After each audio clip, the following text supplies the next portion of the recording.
So in about 1968, there's this moment all across America where some of the consequences of the Vietnam War appear to have kind of materialized in kind of city centres and parks and public spaces.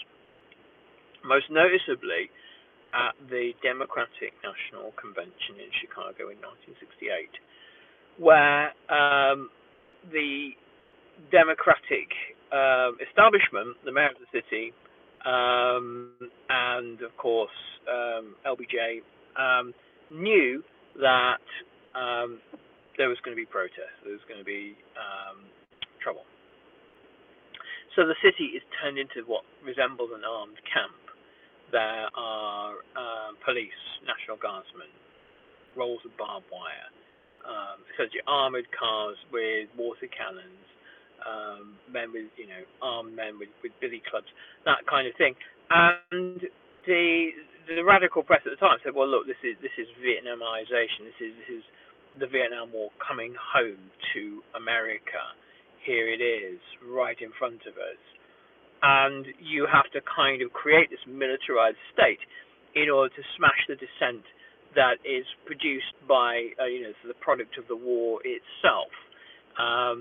Later on, the things like the Kent State shooting add credence to this theory that a fully militarized America needs to exist.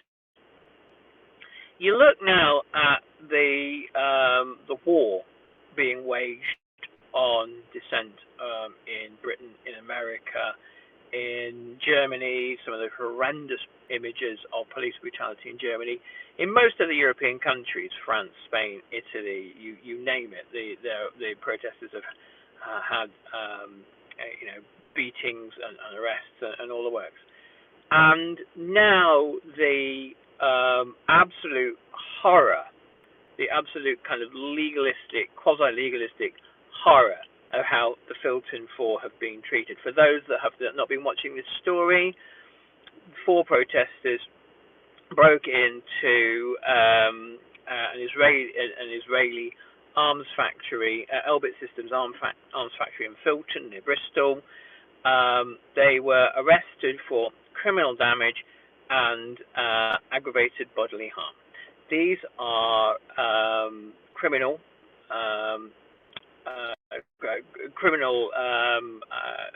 offences, but they're not terror offences.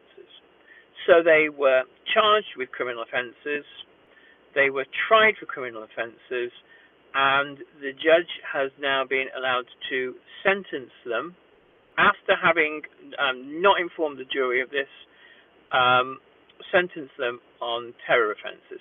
So they've been sentenced for things that they have not been convicted of. And the Terrorism Act 2000 gives the leeway to do this. This was a Tony Blair innovation, if you're wanting to know where to point the finger.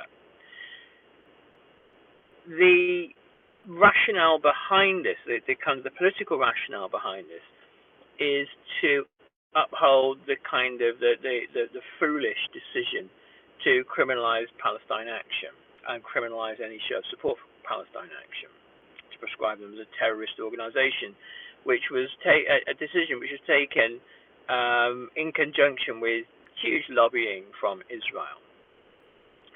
So the support that Israel has from Western countries leads to the kind of, in terms of the rule of law, the equality under the law, the basics of any kind of liberal legal system, it leads to that to collapse, and it leads to a people on the fascist right talk about there being a two-tier legal system, as if kind of somehow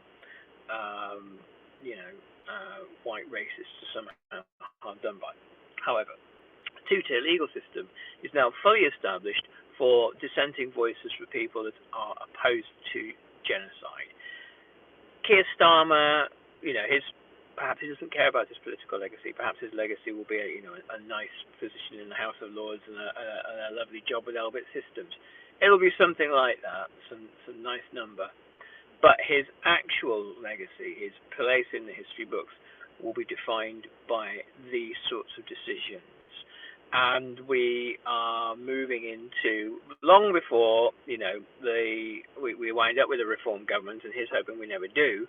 But long before we get there, we are existing in this kind of illiberal democracy, and the supporters of Keir Starmer, who would no doubt, look askance at somebody like Viktor Orban in Hungary, really have no place raising a criticism at all if this is the sort of thing that they're happy to tolerate.